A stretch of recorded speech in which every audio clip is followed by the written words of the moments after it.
बहुत बड़ा उद्देश्य होता है। एक बार की बात है, एक मछुआरा था जो समुद्र में मछलियां पकड़ने के लिए जा रहा था और अचानक समुद्र में एक तूफान आता है। उसकी जो नाव होती है वो डूब जाती है और जैसे तैसे वो बहते हुए एक टापू पे चला जाता है। जब टापू पे पहुंच जाता है, उसकी जब बेहोशी खत्म होती है तो अपने आप को अकेला पाकर के बहुत घबराता है, बहुत चिल्लाता है, लेकिन दूर दराज तक उसकी कोई मदद करने वाला नहीं आया, क्योंकि दूर दराज तक उसे कोई नहीं दिख रहा था।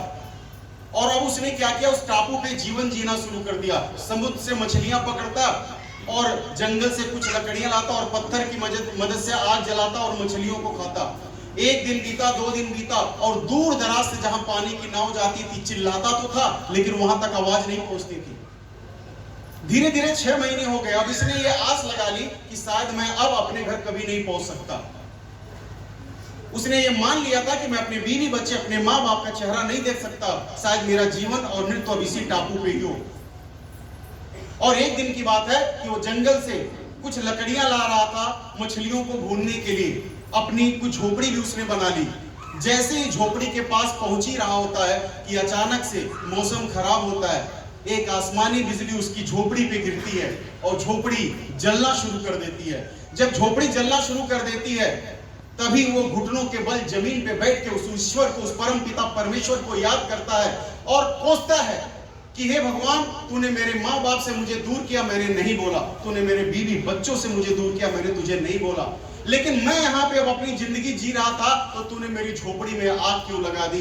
ये बात कह करके वो कोस ही रहा होता है कि दूर से उसे पानी की नाव नजर आती है। जैसे ही जैसे वो पानी की नाव और नजदीक आती है, इस आदमी का विश्वास और इस आदमी के चेहरे की मुस्कान वो लगातार बढ़ती चली जाती है। नाव और नजदीक आती है, ये और खुश, नाव और नजदीक और ये और खुश। और एक टाइम ऐसा आता है कि नाव जब इसके किनारे आती है तो दौड़ करके नाव वाले के पास जाता और बोलता है कि 6 महीने से मैं चिल्लाता था, मेरी मदद के लिए कोई नहीं आया, तुम्हें कैसे पता था कि मैं यहाँ पे फंसा हूं। तो उस नाव वाले ने बोला, पता तो मुझे भी नहीं था, लेकिन यहाँ से धुआं उठने का सिग्नल बड़ी दूर से दिख रहा था तो मुझे लगा कि कोई फंसा है और मैं मदद के लिए आया। मैं तो जानता भी नहीं अगर ये धुआं नहीं उठता। और तब उस व्यक्ति ने भगवान को धन्यवाद दिया कि भगवान, अगर तूने मेरी झोपड़ी में आग नहीं लगाई होती तो आज मैं कभी दोबारा अपने घर नहीं पहुंच सकता।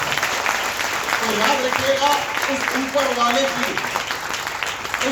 वाले की बिना कुछ नहीं होता।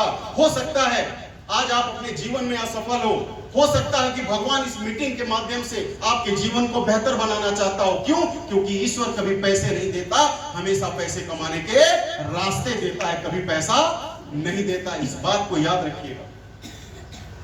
आज यहां पे भेजा भगवान ने ना, आपके पास 2 ऑप्शन है, एक्सेप्ट और रिजेक्ट।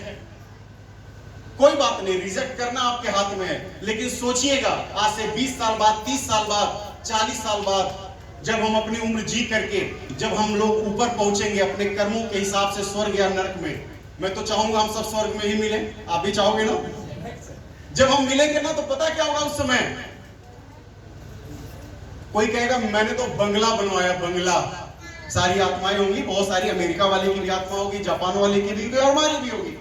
कोई बोलेगा बस तूने बंगला बना, मेरे तो नौकरों के पास बंगले थे।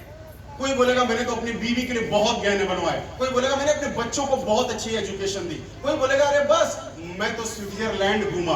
कोई बोलेगा मैंने ये कार ली, मैंने वो कार ली, मैंने इतना बैंक बैलेंस अपने लिए छोड़ा, बच्चों के लिए छोड़ा।